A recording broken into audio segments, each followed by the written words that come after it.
Hello tout le monde, nouvelle vidéo aujourd'hui sur le Mercato et sur le PSG. Et donc j'aimerais bien avoir vos avis, parce que c'est vrai qu'on parle beaucoup du jeune prodige argentin Franco Mastantuono, de River Plate, 17 ans.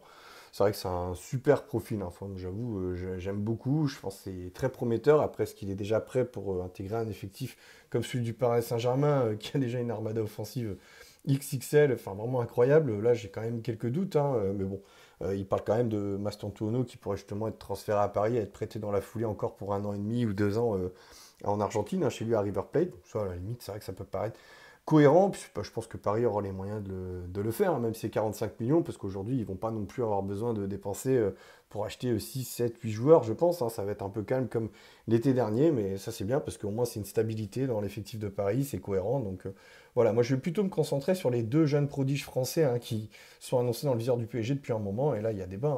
Alors, vous préférez qui, vous? Marnès Actus de l'AS Monaco ou Ryan Cherki de l'Olympique Lyonnais?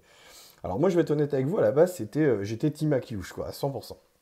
Et là, en fait, enfin, ça fait quand même depuis de longues semaines que je commençais un petit peu à changer d'avis, on va dire, sur le sujet, ou en tout cas à émettre quelques doutes, là où, pour moi, à l'époque, il y a de ça encore 6 mois, j'étais unanime, hein. Pour moi, c'était chez Akiouche à 200%.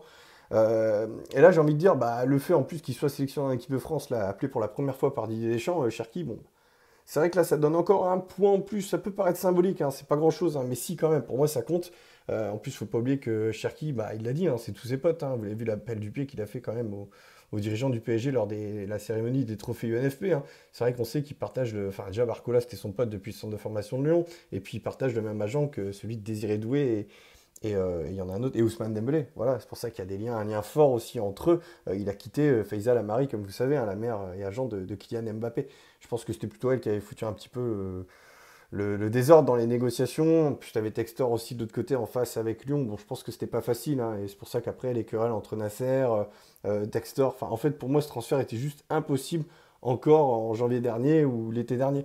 Mais là, il y a quand même beaucoup de choses qui ont changé, quoi. Je veux dire, tant dans l'attitude et dans les performances de Cherki, et aussi justement avec ce changement d'agent, comme je vous l'explique, quoi. Et puis le fait qu'il soit quand même proche de certains joueurs du Paris Saint-Germain, qui partagent le même agent, et puis en plus qui va bien donc côtoyer ces joueurs-là en équipe de France à Clairefontaine pour la première fois. Donc ça rentre dans la balance pour moi quand même. Après, voilà, il y a un truc quand même qu'il faut prendre en compte, c'est que souvent on dit à Cliouche, c'est vraiment le jeune qui arrive, promis un bel avenir, qui va exploser, grosse marge de progression. Cherki, c'est quoi? C'est le talent gâché. Il y en a qui voient même une sorte de Ben Arfa, genre ouais, il a eu du talent, mais ça y est, il est terminé. Voilà, il n'a pas su percer et tout. Mais je crois que les gens, en fait, ils ne se rendent pas compte. Enfin, pas tout le monde, bien sûr, chez vous qui regardez, vous n'allez pas être. Je ne veux pas généraliser. Mais je pense qu'on ne se rend pas compte qu'en fait, Akilouche, il a progressé à fond depuis 18 mois. Il est vraiment arrivé un peu plus tard que prévu. Mais par contre, Cherki, il a commencé à 16 ans. À 16 ans, il a débuté en pro. Donc en fait, on le voit déjà depuis de longues années, mais finalement, il y a 18 mois d'écart entre Cherki et Akliouche. Cherki est plus jeune qu'Akliouche. Ça aussi, ça compte, en fait. Je pense qu'on s'en rend pas compte. Je veux dire, pour moi, ça doit compter ça doit peser dans la balance. Après, en termes de stats, ça, j'ai pas trop envie de parler de ça. C'est presque kiff-kiff, mais bon, avantage à Cherki, c'est sûrement pour ça aussi qu'il a été élu dans l'équipe type lors de la Ligue 1 là, de la saison dans les trophées UNFP par rapport à Akliouche, qu'il aurait lui aussi amplement mérité. Je crois que c'est 5 buts, 10 passes D pour Akliouche et 8 ou 9 buts et 10 passes D pour Ryan Cherki. Donc là aussi, avantage Cherki. Mais voilà, je ne veux pas comparer par rapport à ça. Moi, je veux juste rentrer dans le détail sur ces stats par rapport au projet de jeu de Luis Enrique. En fait, je me rends compte qu'Akliouche, c'est quand même un joueur qui est super intelligent dans ses déplacements et qui pense collectif.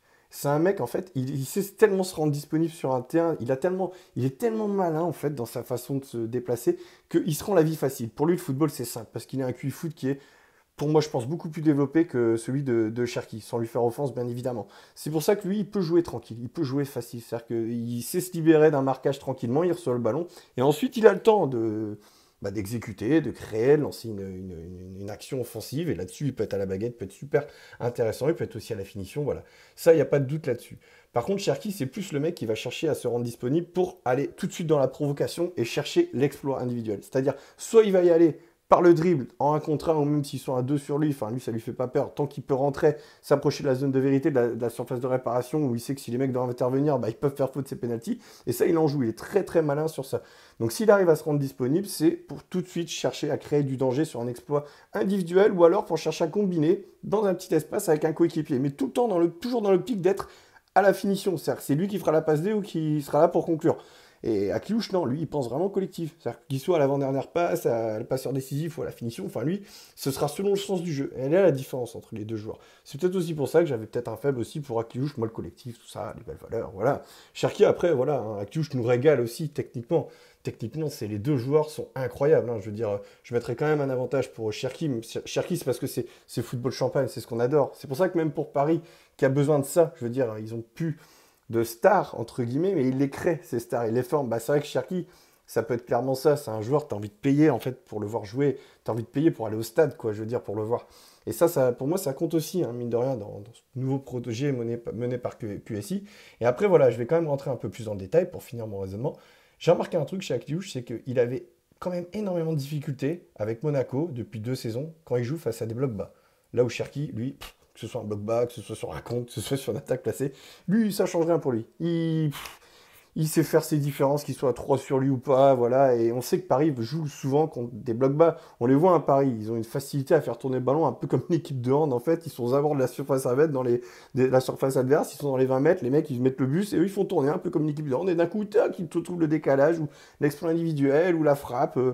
Et c'est là où je me dis, est-ce que Axiouche, finalement, il arrivera à rentrer pleinement dans ce schéma de jeu? Alors, techniquement et de par son intelligence, avec du travail, beaucoup de travail, un peu comme Désiré Doué, qui n'était pas prêt en arrivant l'été dernier, mais ils avaient vu le potentiel, ils l'ont fait travailler pendant 6 mois où on le voyait presque pas. On s'est même dit, tiens, il va partir au mercato d'hiver, il y a plein de rumeurs, etc. Finalement, on a vu ce que c'est devenu. Donc je pense qu'Akliouche, oui, quoi qu'il arrive, avec du travail, par la force des choses, il y arriverait. Par contre, Cherki, je me dis, tu as quand même plus de certitude, de garantie. Et vraiment, si tu veux faire rentrer Désiré Doué dans le cœur du jeu, c'est vrai que Cherki, lui, tu le mets à droite, enfin avec Hakimi qui prend son côté droit, avec lui qui peut dédoubler avec, combiner. Enfin, moi, je l'imagine bien combiné avec Dembélé, avec Hakimi, je le vois, quoi. Cherki, pour moi, ça sonne presque comme une évidence. Ce Cherki de la deuxième partie de saison à Lyon, moi, je dis oui. Le Cherki de l'été dernier, enfin de la saison dernière, là, je t'aurais dit non, j'aurais des doutes, quoi, quand même, tu vois.